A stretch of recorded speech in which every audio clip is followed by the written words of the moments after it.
A very good evening, everybody, and apologies for the minute or so late. I had a little computer problem here. So, a very good evening from Gulf Harbour Radio, ZMH 286, Patricia and David. And we've had just a spell of absolutely glorious weather, so I can see why many of you are actually on your way or getting ready to come back to New Zealand with this improving weather. It's only 23C at the moment, but last night it was about 26 at this time. 66% relative humidity, so you're going to have to get used to being a bit wrinkly after your high humid conditions.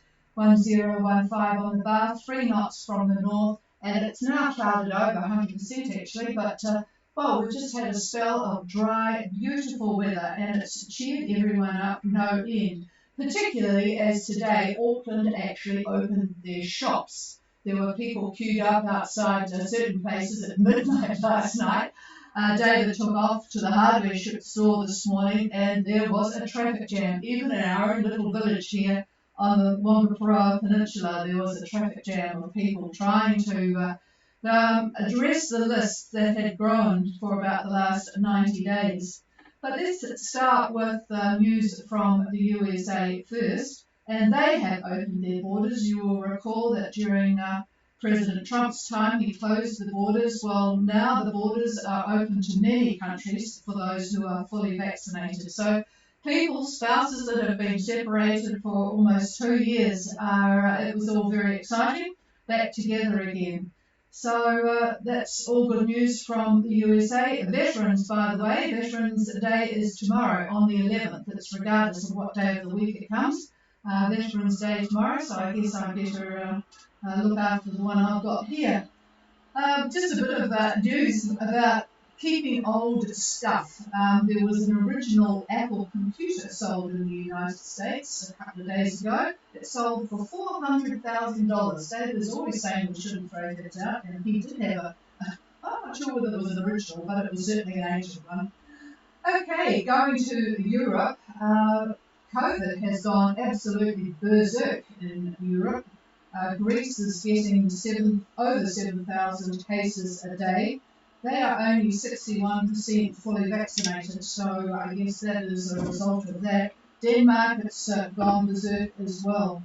So it's certainly a problem, the resurgence of COVID in Europe.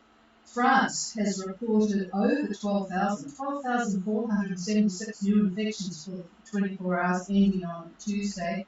And since this outbreak, there have been 118,000 people die from COVID. Just absolutely astounding. It makes our numbers look almost pathetic in comparison. I got an email from Beth on Eagles Wings, Marshall Islands reports there hasn't been any COVID except on Kwajalein in the Marshall Islands. It could, of course, be that they don't test from the other islands, and of course Kwajalein has the big American base there. But they have in fact had the AstraZeneca vaccine, double one, and now the booster shot is available for the AstraZeneca. And by the way, they've just announced that AstraZeneca is available in New Zealand, is shortly available in New Zealand, for those that cannot take the Pfizer one. So there we have it. What else is news from Europe? Oh yes, they've tightened up quite remarkably on requirements. Anyone over 65 needs a booster shot now to be allowed to travel and visit restaurants and museums. So although it is all open, you do need to have a double vax, and if you're over 65, you need your booster vax. So boy, we have to get used to this new world we live in. Singapore has announced that they will no longer pay for COVID-19 medical bills for people unvaccinated by choice, which is probably a good idea because our situation here, we're getting people, in fact, very worrying is the number going into the hospital and ICU. So Singapore has decided if you decide not to get vaccinated, then you do not get your medical fees paid for. They are, in fact, grappling with a surge in cases themselves. New Zealand, 147 new ones today. And they are expecting that with everything opening up in Auckland, there will be a bit of a surge, because this is where most of the cases are. There were 14 cases in the Waikato and 2 in Northland, but in Auckland, there was another death for somebody isolating at home with COVID. There are, in fact, 1,671 people with COVID isolating at home or in the Auckland area, I think. Oh, no, a couple of Auckland. Where did they get up to? There has been wastewater positives at Moa Point in Wellington and also in Taranaki, other than, of course, the Auckland ones. So, yep, not a good scene, but that's what we're going to be living with for a while, particularly if Aucklanders get to leave Auckland. But there are quite a few positives today from Northland, and they stretch right from the border here, Warkworth with Auckland, and right up to Cape Reinga. A couple from Dargaville, a mother and baby, in fact, had to be taken down to Whangarei Hospital. So, yep, needless to say though, there was a big anti-lockdown demonstration in Wellington yesterday, and sadly 4 people were killed on their way home between Otaki and Levin. A van with people hit a truck. What else? Oh, well, Mondays, this is an interesting one. On Monday, schools can go back in the Auckland area, but it's up to the schools whether they feel that they want to do that or not. There is a no jab, no job rule that starts on Monday for teachers and anyone helping out in the schools, or anyone out on the school grounds for that matter. So it will be interesting to see how that affects people and whether the schools will have enough teachers to operate. Okay, let's get on to boats. I'm just changing my computer screen here to the AIS, and I see a couple more people have taken off. Fusio's on their way, left yesterday with, what is it, that looks like about 15 knots from the southeast at the moment, and they are at, let's see here, 1847 and 17558. Going down the track, there's High U from Australia at 20 degrees and a half south.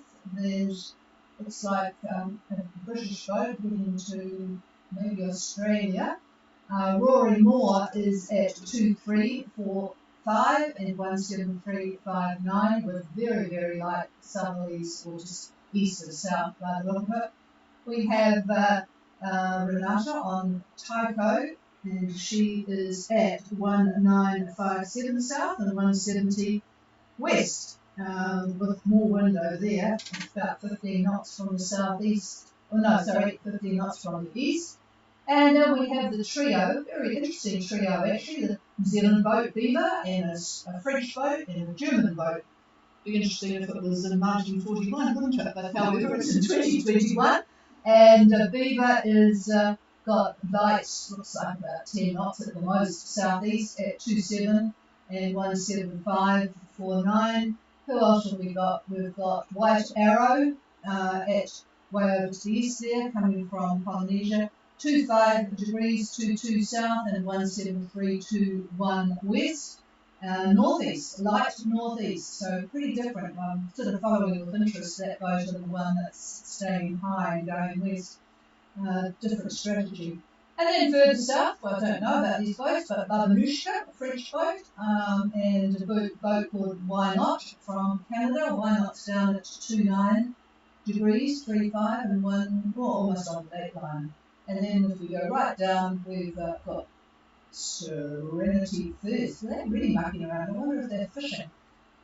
It's a powerboat, US powerboat. But anyway, they're in very, very light winds. In fact, it's sort of a no-wind area, really. Variable, that's what it would be called, variable, about 5 knots, that right down at 3130, Must be, I bet they're fishing. Okay, that's about it from me, and I'm going to pass it to the weatherman. Yeah, good afternoon from the good old weather desk here, where we're looking at quite An agitated synoptic picture today, very agitated. Of note for yachts that are working their way south to New Zealand, we find a well wrapped up depression that's centered at roughly 38 south and 173 east.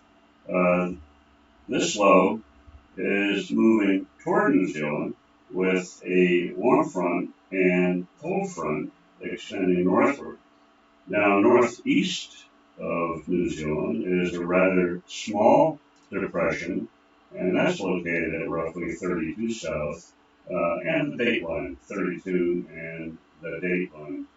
This low is pushing a trough right toward Tonga and then onward toward Vanuatu, actually, with the, in, sorry, Vanuatu in the Fiji route, then north-northwest over Rotuma, and it keeps on going north-northwest from there. These fronts and troughs are lying embedded in a very, very large high. It's a weak high, very weak, you might say. It's centered just north of the North Island. Central pressure is about 10, 20 millibar, give or take a few millibars on that. So quite weak and the isobars are quite spread apart. So light air between 20 South and New Zealand at the moment. Now by Friday, the high tends to consolidate.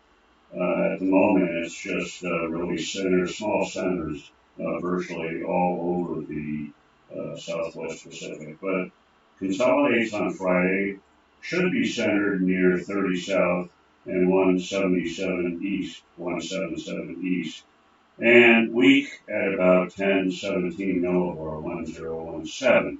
So between Fiji and the high, you could expect very, very light southeast winds, so not bad. Fiji met. Fiji now calls for a weak trough slowly moving over the group. It will tend to further weaken and remain over the eastern part of the group to Friday. Expect east to southeast winds about 10 to 15 knots with moderate seas. Now, Patricia had asked me to take a look at the passage to New Zealand. So those yachts leaving Fiji to New Zealand now, there are a few that are doing so at this point, a few a day or so prior.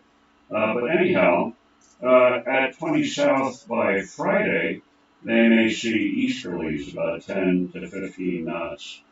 And by Sunday, if they're trucking on down to about 25 south, they may find themselves in the center of the anticyclone that I mentioned a few minutes ago. So the winds are probably going to be easterly and hardly any at all, frankly. 5 knots, just a guess, and probably a motor, quite frankly. 3 days later, looking at Wednesday, if you're down there at about 28 to 29 south, this is Wednesday time frame, still easterlies, and maybe about 10 to 15 knots. And by late Friday, that would be about the 19th, if you're at around 33 south, expect southeast winds, but there is a polar dip that's near 33 and the dateline. Now, from that, there is plenty of cloud and rain and gusty winds. So we'll just hope that it stays east of the dateline and doesn't bother any of the boats that are on the run line. So that's a rough idea of the next 9 days.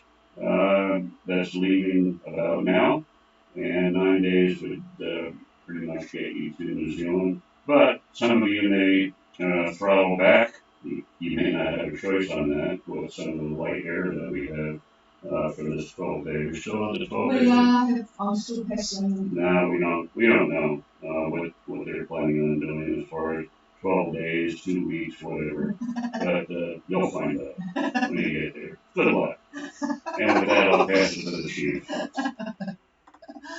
Well, of course, next week they do go on to, if you're coming by air, perhaps if you jumped up and down, you could say you're coming by air. They do go to the 7 days. And I'm still working on it. Maybe on our last day, on Friday, we'll get to tell you some more. Anyway, I've just heard from Poji and Sabu where they have light rain, 100% cloud cover, 2 knots from the southeast, 25 degrees and 1011. Well, we actually had it hotter than that yesterday, didn't we? Yeah. So we are trying to do something about the weather for you folk that are coming. So leave it with us and we'll put on some decent weather. Is there anybody out there wanting to say hello to Gulf Harbour Radio? Please call now. Yeah, this is your last chance to.